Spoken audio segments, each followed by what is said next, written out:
Assalamu alaikum, chers frères et sœurs. Nous vivons tous des moments où notre esprit semble envahi par des pensées sombres, lourdes, qui s'accrochent à notre cœur comme un poids invisible. Ces pensées négatives peuvent prendre la forme d'inquiétude, de peur, de doute ou même de jugement envers nous-mêmes ou envers les autres. Elles ne sont pas seulement des idées passagères. Elles influencent profondément notre état d'esprit, notre comportement et même notre relation avec notre foi. Quand ces pensées s'enracinent, elles agissent comme un poison silencieux. Elles créent un mur entre nous et la paix intérieure que nous cherchons. Elles minent notre confiance, amplifient nos peurs et peuvent même faire vaciller notre lien avec Allah. Le croyant, pourtant appelé à la sérénité par la confiance en le divin, se trouve parfois prisonnier de ce cercle vicieux de pensées négatives. Cette difficulté à maîtriser ces pensées est universelle. Quel que soit notre âge, notre culture ou notre niveau de foi, il est naturel de vivre ces combats intérieurs. Même les prophètes et les grands messagers ont connu des moments d'épreuve, d'incertitude et de solitude spirituelle. Ce qui compte, c'est de trouver la clé qui nous libère de cette prison mentale. C'est ici que le Tawhid, l'enseignement fondamental de l'islam sur l'unicité d'Allah, intervient comme une solution spirituelle profonde et puissante. Comprendre et méditer sur le Tawhid ne se limite pas à une simple croyance intellectuelle. C'est un chemin qui apaise le cœur, purifie l'esprit et dissipe les nuages des pensées négatives. Le Tawhid nous rappelle que tout est entre les mains d'Allah, que rien ne se fait sans sa volonté, et que lui seul est le véritable maître de l'univers. Cette conscience de l'unicité divine ouvre une porte vers une paix intérieure durable, car elle déplace notre confiance du monde incertain vers la source inébranlable. Alors aujourd'hui, je t'invite à entamer avec moi ce voyage spirituel, une quête pour libérer ton esprit des chaînes des pensées négatives grâce à la lumière du Tawhid. As-tu déjà ressenti cette lourdeur mentale qui t'empêche d'avancer? Partage en commentaire la pensée négative qui te freine le plus aujourd'hui. Reste avec moi jusqu'à la fin, car ce voyage spirituel va t'apporter une lumière nouvelle. Avant de commencer cette vidéo, n'oubliez pas de liker cette vidéo, car cela nous donne beaucoup de force pour continuer à partager du contenu bénéfique. Et je vous invite à vous abonner à notre chaîne et d'activer la cloche de notification pour rester informé de nos prochaines publications sur la foi islamique. Partagez-la avec vos proches et laissez un commentaire pour me dire ce que vous en pensez. Merci et bonne vidéo. Une explication du Tawhid. Le concept fondamental de l'unicité d'Allah. Le Tawhid est le cœur même de la foi islamique, le fondement sur lequel repose toute la croyance d'un musulman. Ce terme arabe signifie littéralement unicité, mais il désigne bien plus que cela. C'est la reconnaissance qu'Allah est unique en sa divinité, en sa seigneurie et en ses noms et attributs. Comprendre et vivre le Tawhid transforme non seulement notre conception de Dieu, mais aussi notre manière de voir le monde, nous-mêmes et les épreuves que nous traversons. Le Tawhid se divise généralement en 3 catégories principales. Tawhid ar-Rububiyya, l'unicité de la seigneurie. Cela signifie qu'Allah est le seul créateur, le seul qui contrôle l'univers, qui donne la vie, qui fait mourir, qui fait croître et qui gouverne tout. Il n'y a aucun pouvoir indépendant de lui. Tawhid al-Uluhiyya, l'unicité de l'adoration. Cela signifie que seul Allah mérite d'être adoré, prié, invoqué, et que toute forme d'adoration dirigée vers autre que lui est une erreur. La vraie soumission du cœur revient exclusivement à lui. Tawhid al-Asma wa Sifat, l'unicité des noms et attributs. Allah possède des noms et des attributs parfaits, uniques, sans pareil. Il est tout-puissant, le miséricordieux, le sage, le créateur. Mais ses attributs ne ressemblent en rien à ceux de ses créatures. Ce concept profond du tawhid offre une paix intérieure incomparable. Quand on se souvient qu'il est le seul vrai maître de tout, nos doutes sur le contrôle de notre vie s'estompent. Quand on accepte que lui seul mérite notre adoration, les distractions, les craintes et les angoisses liées à la recherche de satisfaction dans ce monde s'affaiblissent.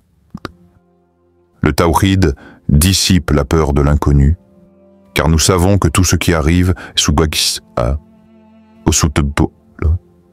regard attentif d'Allah, le sage qui ne commet jamais d'erreur. Nos inquiétudes se transforment en confiance, notre cœur retrouve la sérénité. Le Coran nous résume ce message avec une puissance unique dans la sourate Al-Ikhlas 112, qui est une expression claire et concise de l'unicité divine. 10. Il est Allah, unique. Allah, le seul à être imploré pour ce que nous désirons. Il n'a jamais engendré, n'a pas été engendré non plus, et nul n'est égal à lui. Ce verset, simple mais profond, rappelle que Dieu est incomparable, parfait et souverain. Le méditer est comme un baume sur une âme tourmentée. En méditant sur ce verset et sur la réalité du tawhid, on commence à comprendre que l'essence même de la libération des pensées négatives passe par cette foi profonde en l'unicité d'Allah. Le cœur trouve refuge dans cette certitude qui dissipe le doute et purifie l'esprit. Comment ressens-tu la présence d'Allah dans ta vie quand tu médites sur son unicité? Écris-le en commentaire. Cette réflexion peut devenir une source de paix pour toi et pour tous ceux qui te liront. L'effet du tawhid sur la libération des pensées négatives. Explication psycho-spirituelle. Quand on comprend que seul Allah est le maître absolu de notre destinée, une profonde paix commence à s'installer dans notre cœur. Cette conscience libère l'esprit des chaînes invisibles de l'inquiétude, de la peur et du doute. Reconnaître la souveraineté divine, c'est accepter que malgré les tempêtes de la vie, il existe un ordonnateur suprême qui veille sur tout et sur tous. Imagine un instant que tu portes sur tes épaules un sac lourd rempli d'angoisse. Peur de l'avenir, crainte des revers, angoisse face à l'inconnu. Chaque pensée négative alourdit ce sac. Mais quand tu réalises que tu n'es pas seul face à ces épreuves, que le contrôle ultime n'est pas entre tes seules mains, mais entre celles d'Allah, ce poids devient soudain plus léger, tu n'es plus seul. Il y a une main puissante et miséricordieuse qui guide chaque pas. Ce rappel permet de transformer l'esprit inquiet en esprit apaisé. Par exemple, lorsque des situations échappent à notre compréhension, comme une perte, un échec ou une injustice, la première réaction naturelle est souvent la peur ou le désespoir. Mais méditer sur le tawhid invite à remettre ces événements entre les mains d'Allah, celui qui connaît ce que nous ignorons, qui planifie pour notre bien même ce que nous percevons comme des difficultés. Le prophète Mohammed, paix et bénédictions sur lui, est un exemple parfait de cette confiance. Il a affronté d'innombrables épreuves, des doutes et des calomnies de la part de ceux qui rejetaient son message. Pourtant, jamais il ne s'est laissé submerger par le découragement. Quand ses compagnons étaient effrayés ou incertains, lui puisait sa force dans sa foi inébranlable en Allah.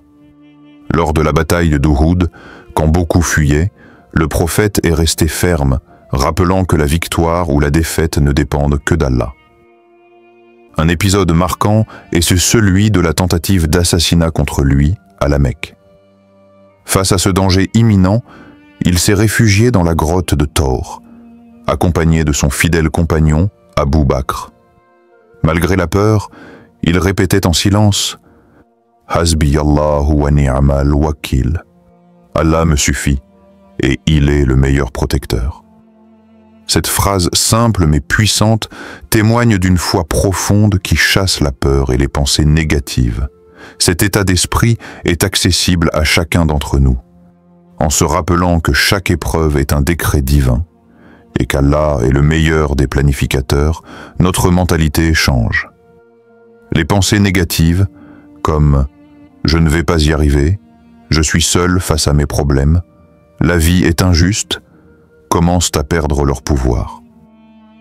Peux-tu partager un moment où ta foi t'a aidé à surmonter une pensée négative? Raconte ton expérience en commentaire, car ton histoire peut encourager d'autres à garder confiance. 3. Histoire réelle tirée du Coran sur la confiance en Allah et la libération de l'esprit. Le Coran regorge d'histoires puissantes qui nous enseignent la force de la foi et la capacité à libérer notre esprit des pensées négatives en plaçant notre confiance totale en Allah. Ces récits ne sont pas seulement des contes anciens, mais des exemples vivants pour chaque croyant face aux épreuves de la vie. 1. L'histoire de Moïse.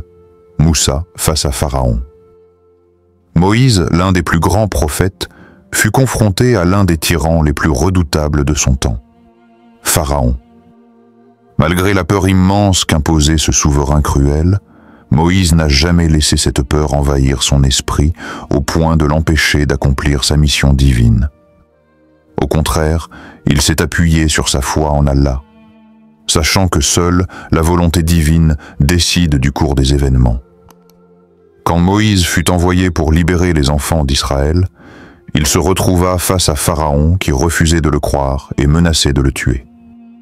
Pourtant, il fit confiance à Allah et accomplit les miracles demandés par le Seigneur. Quand il fut poursuivi avec son peuple, la mer s'ouvrit miraculeusement, témoignant que la libération n'est possible qu'avec la foi en la toute-puissance divine. Ce récit nous rappelle que face à l'oppression et à la peur, la confiance totale en Allah nous permet de dépasser l'angoisse, de faire face à l'adversité avec courage et d'atteindre la liberté intérieure. 2. L'histoire d'Abraham, Ibrahim, face à la destruction des idoles. Abraham, le père des prophètes, est un modèle de certitude dans le tawhid. À une époque où l'idolâtrie dominait, il a courageusement dénoncé la fausseté des idoles, s'adressant à son peuple avec raison et conviction.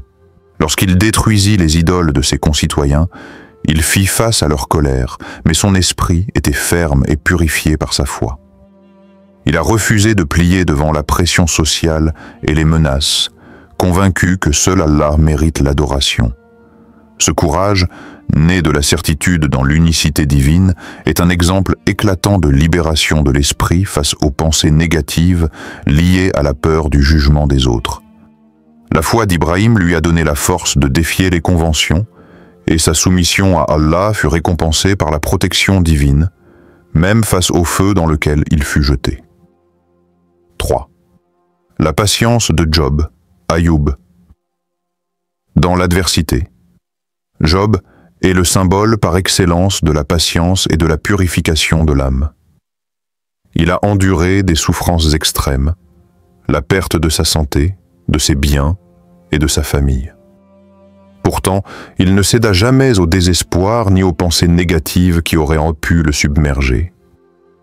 Dans sa profonde épreuve, Job s'est tourné vers Allah avec une foi inébranlable, répétant des supplications de patience et de confiance. Cette épreuve n'a pas brisé son esprit, au contraire, elle l'a purifié et élevé. Le Coran nous montre que la récompense de Job fut immense. Sa santé, sa richesse et sa famille furent restaurées, mais surtout, son esprit fut libéré de toute peur et anxiété. Sa patience est un rappel puissant que la foi et la persévérance sont des clés pour dépasser les pensées négatives dans les moments difficiles. Ces histoires sont autant de lumière dans la nuit pour chacun d'entre nous. Elles nous montrent que, quelle que soit la gravité de nos soucis, la confiance sincère en Allah et le rappel constant du tawhid peuvent libérer notre esprit, apaiser notre cœur et nous guider vers la paix intérieure. Quel personnage du Coran t'inspire le plus à garder foi en toi et en Allah?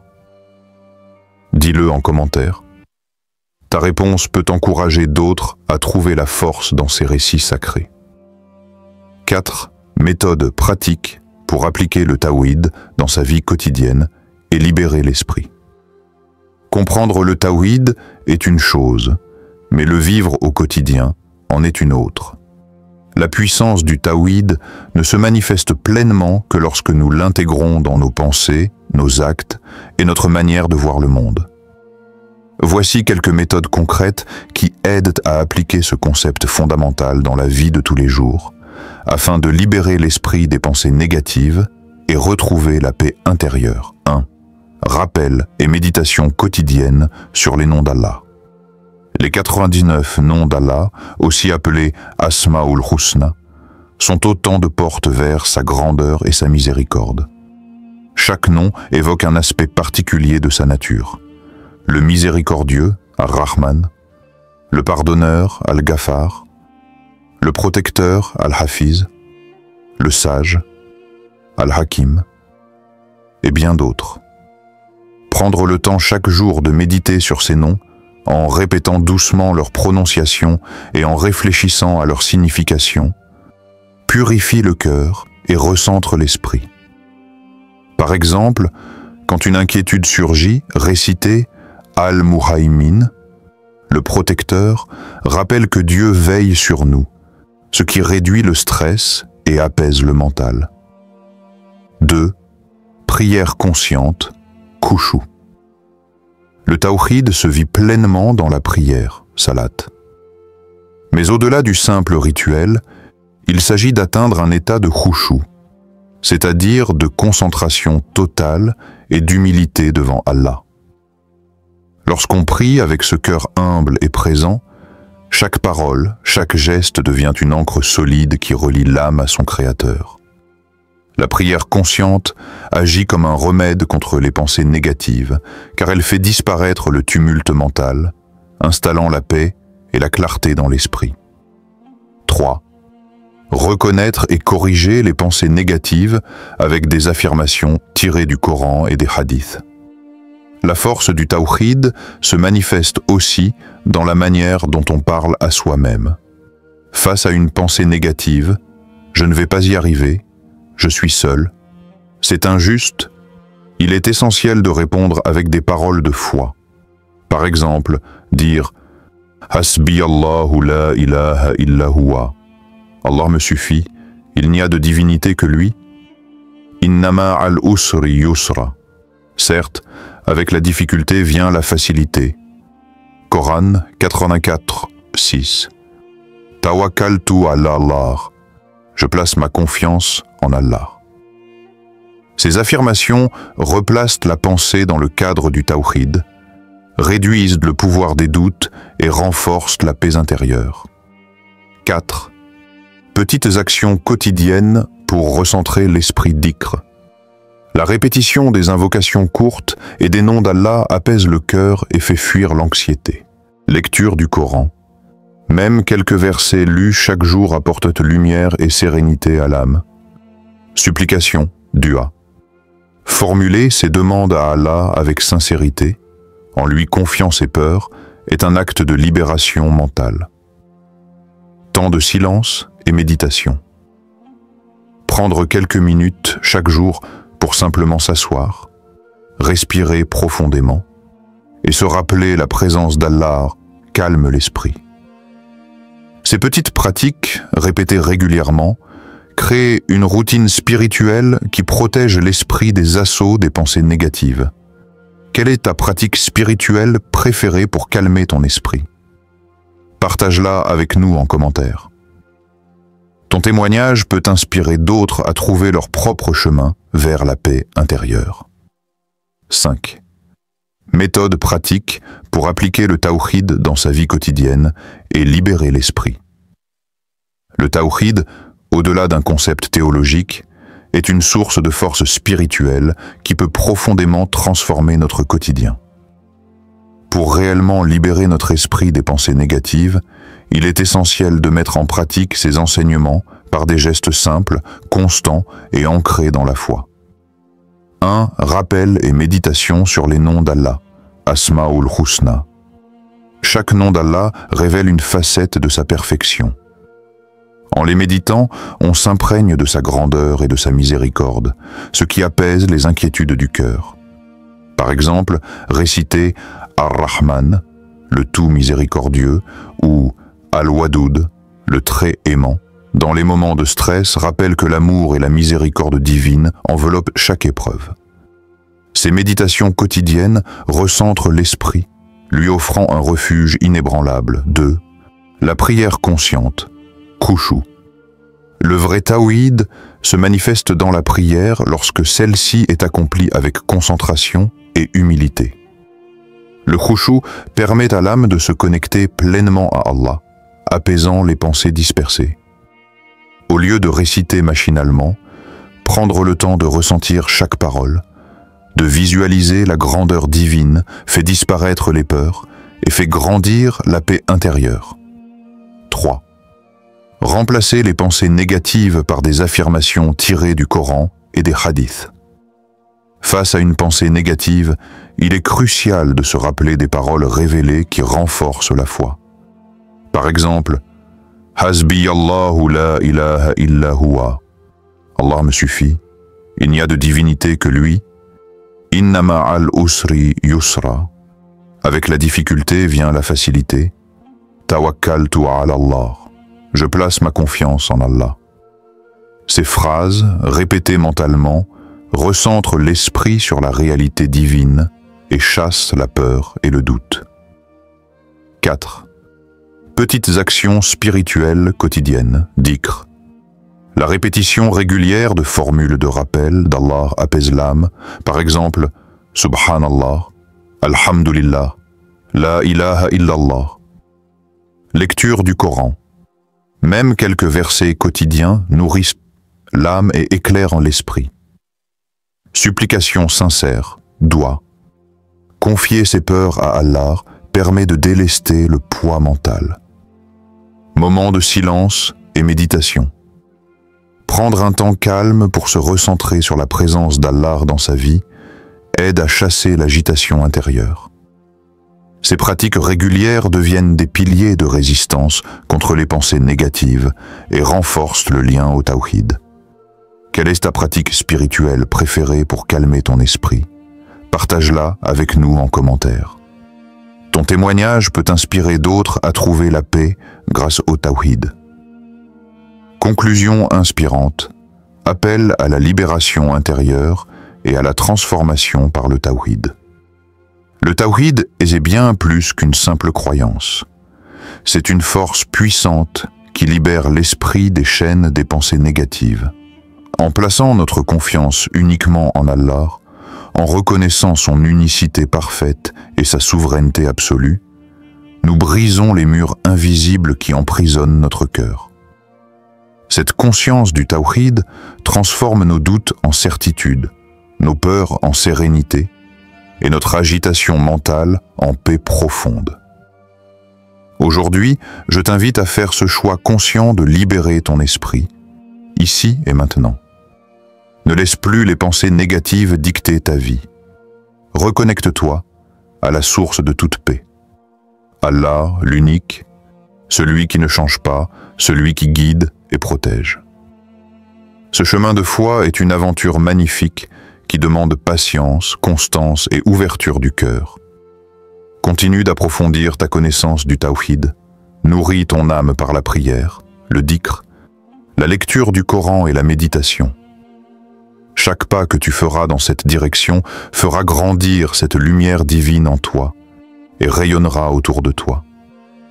Si tu ressens la paix dans ton cœur après cette vidéo, like, partage, et laisse un commentaire pour que nous grandissions ensemble dans cette lumière divine.